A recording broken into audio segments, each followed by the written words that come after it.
எல்லா குழுவும் பிரச்சார குழு எல்லாருமே வந்திருக்காங்க. எதை மையப்படுத்தி அதிமுக செயல்பட்டு வருது? கூட்டணிக்கு யார் யாரெல்லாம் பேசி வர்றாங்க? திரைமுறையிலையோ இல்லை நேரடியாகவோ? இல்லை, இப்போது அதுக்கு தான் வந்து நம்முடைய மாண்புமிகு கழக பொதுச் செயலாளர் அண்ணன் எடப்பாடி அவர்கள் வந்து பல்வேறு குழுக்கள் வந்து அமைச்சிருக்காங்க. அதாவது தொகுதி பங்கீட்டு குழு, தேர்தல் பிரச்சார குழு, விளம்பர குழு, அப்புறம் தேர்தல் அறிக்கை தயாரிக்கின்ற குழு. ஸோ இன்றைக்கி பொறுத்தவரை இந்த 3 குழுக்கள் இன்றைக்கி வந்து அஃபிஷியலாக இன்றைக்கி அவங்க டிஸ்கஸ் பண்ணியிருக்காங்க. ஸோ நீங்கள்லாம் கவலைப்பட தேவையில்லை. தேர்தல் நாள் நெருங்க எந்தெந்த கட்சியோட கூட்டணி, எவ்வளோ இடங்கள் எல்லாம் நாங்கள் வந்து ஒதுக்குறதெல்லாம் உங்களுக்கு கண்டிப்பாக உங்களுக்கு தெரிய வரும். உங்களுக்கு 2019 தேர்தலில் வந்து தேமுதிக, பாஜக, பாமக, புரட்சி போராட்டம் இந்த கட்சி எல்லாமே வந்து கூட தமிழ் மாநில காங்கிரஸ் இந்த கட்சியெல்லாம் கூட புதிய கட்சியெல்லாம் இந்த கட்சிகள் எல்லாமே இப்போ வரைக்கும் அதிமுகவுடைய கூட்டணி அமைப்பதற்கான அந்த சமிஞ்சை கூட இல்லாமல் இருக்குது. அது என்ன இல்லைங்க, நீங்கள் இப்போது நார்த்தில் என்னாச்சு, வடக்கில் என்னாச்சு, இந்தியா கூட்டணி நெல்லிக்காய் மூட்டை மாதிரி இப்போ வந்து செதறிட்டு இருக்கு. இப்போ அதேமாதிரி நிலைமை வந்து தமிழ்நாட்டில் வரும்.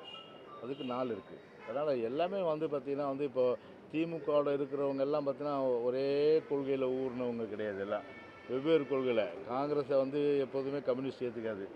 அதே போல் 2 கம்யூனிஸ்ட்டுக்கும் மாறுபட்ட கருத்து இருக்குது, சிபிஐ, சிபிஎம். அதே போல் வந்து சிபிஎம்க்கு வந்து காங்கிரஸ் ஒத்து வராது.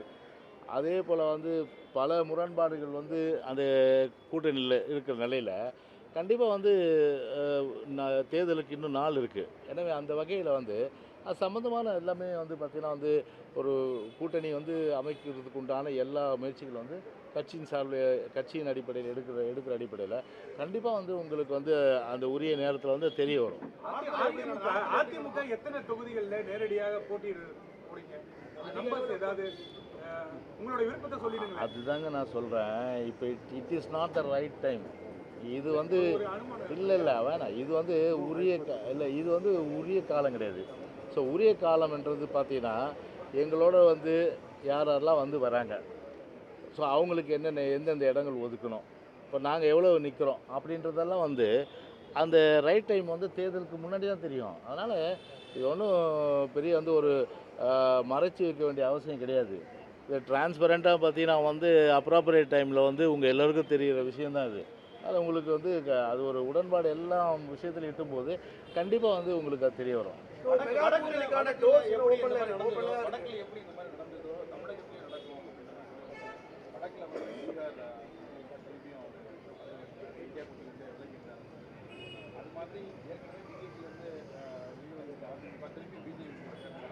இல்லை, அதுதான் வந்து பல முறை சொல்லியாச்சு இல்லைங்களா. நீங்கள் அதே கேள்வி திரும்ப இப்படி கேட்கலாம் நீங்கள்.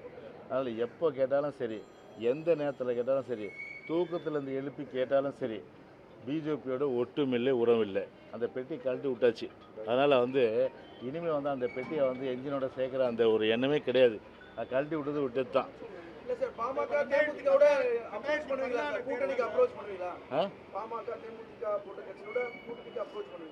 இல்லை, இப்போது அது வந்து ஒரு கொள்கை முடிவு. அந்த கொள்கை முடிவு வந்து நான் இந்த நேரத்தில் சொல்ல முடியாது. தேர்தல் பொறுத்தவரையில் வந்து பார்த்திங்கன்னா ஒரு கூட்டணிகள் அமைக்கணும் அப்படின்ற அடிப்படையில் வந்து எங்களோட நிறைய பேர் சேர்கிறதுக்கு வராங்க. அது வந்து இந்த நேரத்தில் சொல்கிறது உசிதமாக இருக்குமா சொல்லுங்கள். அதில் இந்த நேரம் அது வந்து இட்ஸ் நாட் அப்ராப்ரியேட் டைம்.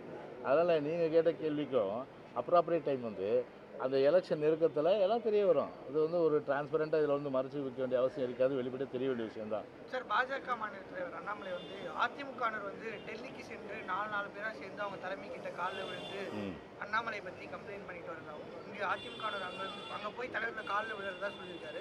அப்படி நடந்ததா? இது வந்து ஒரு கற்பனை கதை இது. அதாவது வந்து ஒரு அண்ணாமலையை பொறுத்தவரையில் இப்போது ஒரு தன்னுடைய ஏற்கனவே நம்முடைய துணைப்பதி சொன்னது போல் தன்னை முன்னிலைப்படுத்துகிறார். அவருடைய பிஜேபி, அது அவருடைய கட்சியினுடைய விஷயம். அதுக்குள்ளே நான் போக விரும்பல. பிஜேபி வந்து முன்னிலைப்படுத்தலை. அது வந்து அங்கே இருக்கிறவங்களுக்கே தெரியும். அதனால் இன்றைக்கி அவரை பொறுத்தவரையில் பார்த்தீங்கன்னா வந்து ஒரு நடக்காத விஷயத்த இந்த மாதிரி வந்து ஒரு சொல்லி திசை திருப்பலான்னு சொன்னால் கண்டிப்பாக வந்து அதை வந்து தமிழ்நாட்டு மக்கள் ஏற்றுக்க மாட்டாங்க. அதே போல் வந்து தொண்டர்களை வந்து ஏற்றுக்க மாட்டாங்க, யாருமே ஏற்றுக்க மாட்டாங்க. கண்டிப்பாக அந்த அவருடைய பாணி எப்படின்னு தெரியும். அதாவது நிமிர்ந்த நன்னடை நேர்கொண்ட பார்வைன்னு அது அனைத்து இந்திய அண்ணா திராவிட முன்னேற்ற கழகம் தான். நாங்கள் ஒன்றும் வந்து அண்ணாமலை மாதிரி ஊழ கும்பிடு போட்டு அண்ணே அண்ணே அண்ணே அண்ணே அண்ணேன்னு சொல்லி ஊழ கும்பிடு போடுற ஆள் இல்லை. அதனால் ஊழ கும்பிடு போட்டு ஒட்டுமொத்த தமிழ்நாட்டு மக்களை எப்படியாவது ஏமாற்றி இங்கே கால் ஊன்னு நினச்சி எது வேண்டுமானாலும் சொல்லலாம் நினைத்தால் அது வந்து விழலுக்கு இறைத்த நீர் போல அது வீணாக தான் முடியும். அதனால் ஒரு பிரயோஜனம் வரப்போதில்லை. கத்துறவங்க கத்திக்கிட்டு இருக்கட்டும், அதை பற்றி எங்களுக்கு கவலை இல்லை.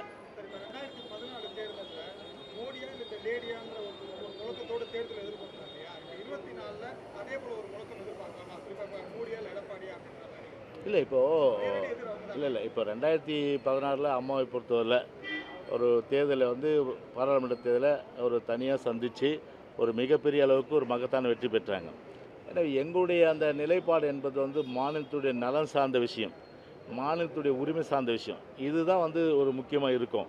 எனவே அந்த அடிப்படையில் வந்து எங்களை பொறுத்தவரையில் வந்து அந்த நேரத்தில் நீங்கள் வந்து இப்போ தேர்தல் வந்து இன்னும் வந்து சில மாதங்கள் இருக்குது. இன்னும் ஒரு மாதத்தில் அறிவிக்கலாம், இல்லை 2 மாதத்துக்குள்ளே அறிவிச்சிடலாம்.